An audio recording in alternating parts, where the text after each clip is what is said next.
This past year has pushed all of us as funeral service professionals to try new things and do old things in new ways to serve our families amid circumstances when traditional grieving practices were not possible due to the pandemic. Our association as a whole also went through some changes over the past year. For a look at some of what your leadership has done over the past year, join me in welcoming OGR President Mary Steele and Executive Director Wendy King. Welcome, Mary. We're so glad that you could join us this evening. I'm excited to be here to take this opportunity to address the entire membership and catch them up on where we are in OGR. 2020 sure was a year like no other for OGR, wasn't it? It was certainly a change and a challenge for many, many reasons. Of course, COVID changed some of the most fundamental aspects of our society, both in terms of how we live and how we honor those that we love that have died. I mean, luckily, as death care professionals, we're no strangers to handling unexpected things. It's something that we face almost on a daily basis. And I'm proud to say that our members met the challenge, and despite the obstacles, they were able to continue to provide the highest level of service to families in spite of all the obstacles that we had to face. As an association, how do you think that we fared in 2020?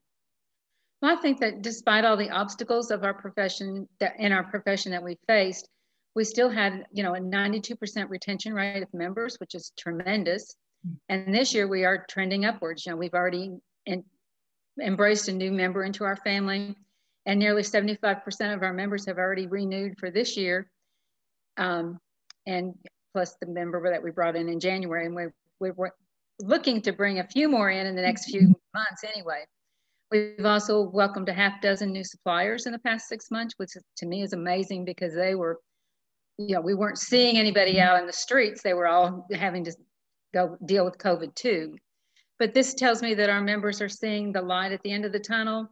And I think more importantly, they're seeing the value of the OGR membership and what OGR has brought to us through COVID with all the roundtables, the suggestions, and everything else that we've had. I think that's really been an awesome part of this year.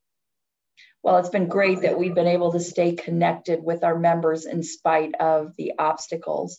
What's the one thing that you're most proud of accomplishing under your leadership?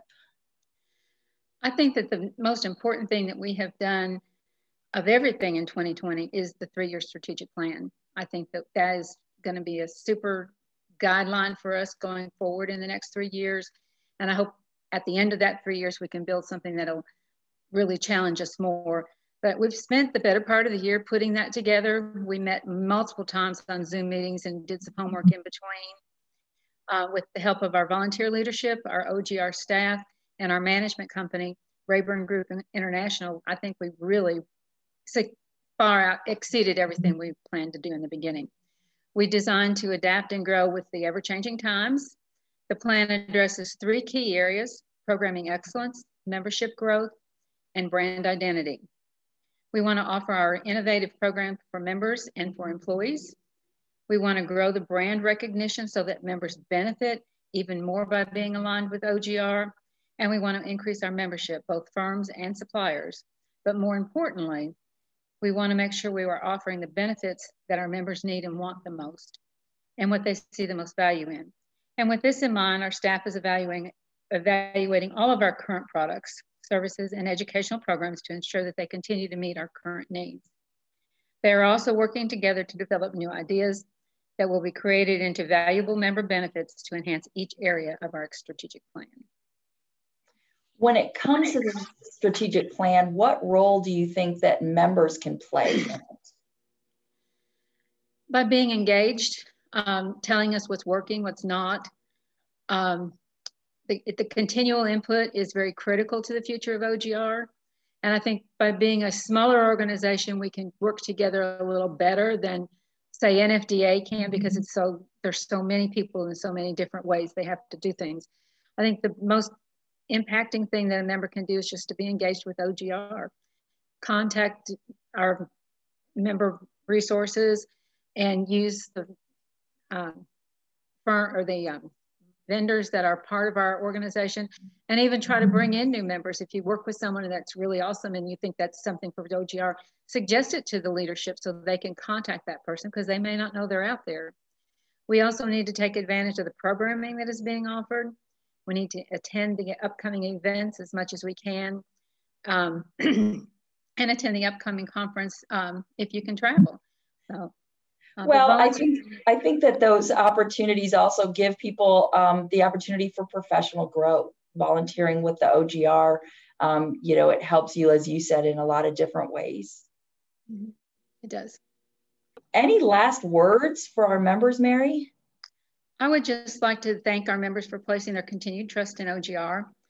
It's been an honor and a blessing for me to serve as your president for the past year, and I thank you all for the opportunity to do that. And while I couldn't see any of you in person during the year, I am so looking forward to seeing you when we can come together again as a group. And I hope the next time we can gather as an annual convention, we see tons and tons of people there, because we all need to learn who each other are again, since it's been so long since we've seen you. But thank you all for the opportunity, and thanks. And I really want to thank our RGI staff. They are awesome. And this may not be the right place to say this, but I want to say this anyway. I think that since we've joined our RGI, I think that we see our organization is a lot stronger. I think we're more settled and confident of our finances. And I can see OGR going a long way in the future. And I place a lot of that thanks on RGI. Well, that's wonderful. Thank you. And thank you for the leadership that you did. This was such a unique, challenging, and difficult time to lead an association, and you did a fabulous job. So thank you, Mary, very much. And I hope you enjoy the rest of the program tonight. Thank you, Wendy. And it's been a joy to work with you the last 6 months. Thank you. Thank you, Mary and Wendy, for that update. To give you an idea of where OGR stands as an organization, we currently have 260 member firms spread across 9 countries and 42 states in the U.S. We have $1.77 million in assets, including $1.54 million in investments. You may remember that in October 2019, we moved our daily operations from an in-house staff to an association management company, Rayburn Group International. We're already seeing that move save us $250,000 a year.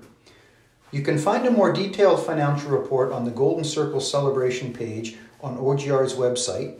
That's ogr.org/celebrate. These financial numbers were prepared with the assistance of OGR's Financial Committee, chaired this year by Paul Hummel. Joining him were Roger Byers, Mary Steele, myself, and Wayne Bud Wheating. Our board of directors is helped by other volunteer leaders as well.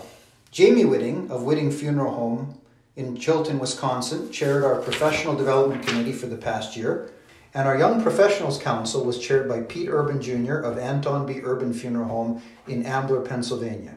Thank you all for your service this past year.